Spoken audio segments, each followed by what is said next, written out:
parlerò della sana alimentazione, più che altro dei rischi correlati a delle diete sbilanciate, quindi soprattutto le diete fai da te e le diete non personalizzate. I rischi sono ad esempio nelle diete iperproteiche un sovraccarico renale, che poi diciamo il problema è che si evidenziano soltanto quando poi magari per altre problematiche che possono insorgere si vanno a fare le analisi del sangue e quindi si notano determinati squilibri. Il problema è che queste diete non sono personalizzate, se non seguite da personale che sia competente, inducono le persone a perdere chili in poco tempo, però a danneggiare la loro salute molto spesso. È difficile parlare in 3 minuti, soprattutto per me che sono una gran parlatrice e quindi quando inizio a parlare difficilmente mi fermo, quindi il dover stare in 3 minuti è una bella sfida. La possibilità di ricostruire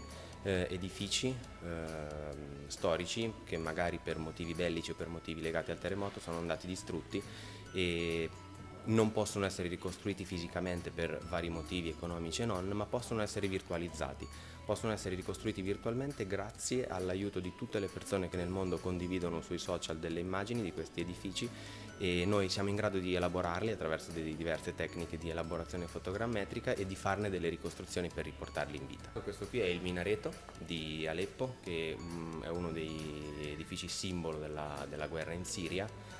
E noi grazie a delle foto che avevamo nei nostri database siamo riusciti a farne una ricostruzione virtuale, almeno ricostruirlo virtualmente e fisicamente grazie al sussidio delle stampanti 3D. Perché hai scelto di partecipare a questo talent? Perché la scienza è una cosa che va comunicata. Parlerò dello stress ossidativo, dello stress diciamo in generale che oggi governa la nostra vita a causa delle cattive abitudini che abbiamo sia di tipo alimentare, sia l'elevata sedentarietà, sia l'ansia che oggi padrona sempre le nostre giornate e di come possiamo combattere lo stress ossidativo correggendo alcune di queste cattive abitudini. Nel mio intervento le palline rappresentavano i radicali liberi, che appunto sono quelle molecole diciamo impazzite all'interno del nostro corpo, scatenate appunto, liberate dallo stress, e la scopa rappresentava i sistemi antiossidanti di cui il nostro corpo è provvisto, ma che troviamo anche negli alimenti, che riescono in qualche modo a bloccare l'attività di questi